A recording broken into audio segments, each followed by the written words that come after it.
Yes, these are some of the best remakes that I have ever seen, and I'm talking about the masterfully done pixel remastered versions of Final Fantasy 1 through 6 by Square. So that's what I want to talk about. These games are great. They are fantastic. This is why I can't remake Final Fantasy, even though people recommend it once in a while. I can't do better than this. If I was going to remake the Final Fantasies, any one of the old school ones, they would be exactly like this.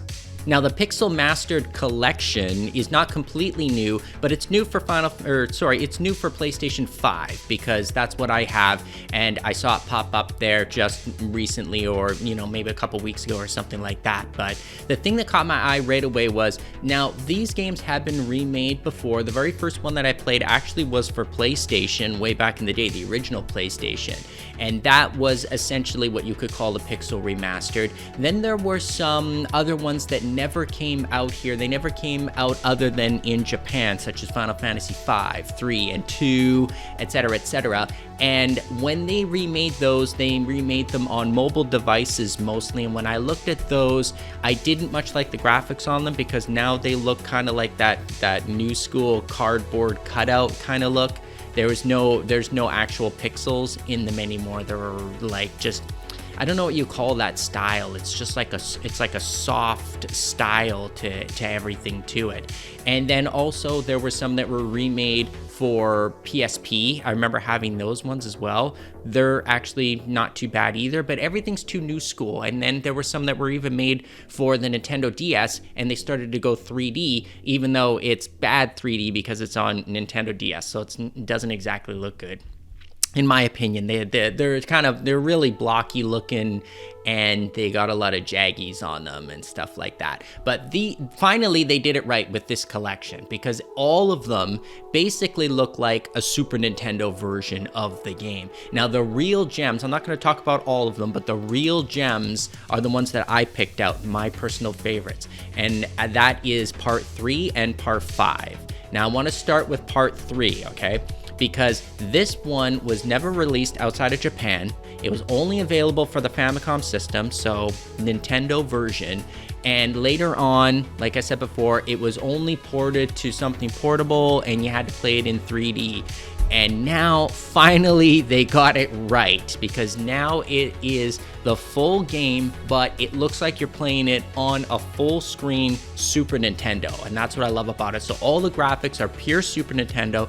The music is fantastic in the game, because you can select it to have the original tunes being played, or the new school remix version. Hey, sounds familiar, doesn't it?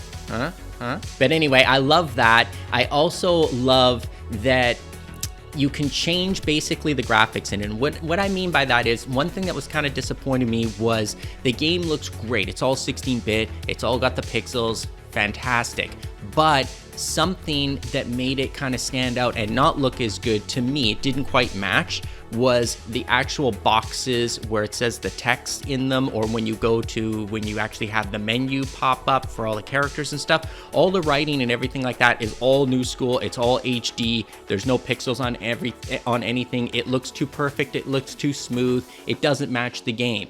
But what I found out in the settings area, amongst a lot of other things I'm going to talk about, is that you can change that, and you can make it into the old school pixel one there as well. So they did think of that. So I thought that was really, really great. Now, one thing you need to know about the original Final Fantasies is, yeah, they're challenging, they're hard, and anyone who is, close to my age, who played the original Final Fantasy back in the day, knows it is absolutely no cakewalk, especially when you make it to the marsh. And so the beginning marsh dungeon, which is essentially one of the first dungeons you have to go in, is hard freaking core, man. And so what they did over time is they brought down the difficulty of that specific dungeon, and they did some other tweaks in there as well. But it still made it a grind fest. In other words, you had to play hours and days of just the same battle over and over and over again, not just to get XP, but just to earn enough money to get those weapons or those armors that you wanted from those specific towns. So what they did in the settings area is there's a thing that's called boost mode. And I'm like, oh, this is interesting. So when you go in there, you can actually adjust how much experience you get per battle and how much gold you get per battle. And you can make it double, or you can make it triple, you can even make it 4 times the amount. And I was getting worried for a bit because I was like, oh no, you can just completely cheat out the game now, because you could probably go up to times 10 or times 20 experience and gold, and just one battle will just make you totally OP, right?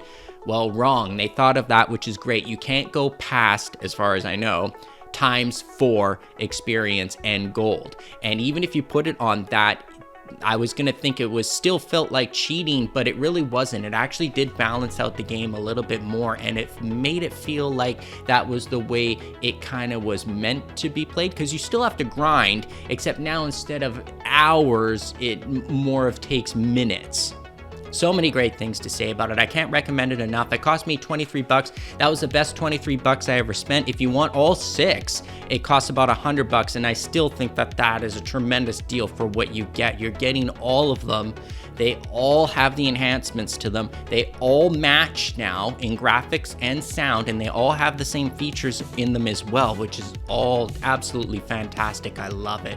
So the other gem, if you want to pick and choose like I did, the other gem is part 5, is my personal favorite as well, because 3 and 5 are the ones where you can actually switch your classes to all these different types of classes on the fly whenever you want. So you kind of like make your own party of 4 light warriors, where the other games are kind of like you just get the characters that they give you, and you kind of just have to just basically deal with what you get. In this one, it's way more customizable, and that's just my personal preference more. I think there's more replay value with it, but 5 is amazing as well because it has that same aspect, except other than 3, in 5, you can actually learn the abilities of the actual classes that you get, and then you can mix and match abilities together and make so many other cool types of characters and all types of wicked special attacks. Like my personal favorite is when you combine like the X-Fight ability and with a warrior who's got like, using Excalibur sword or something like that, and then you can attack, randomly all the creatures on the screen with just one character.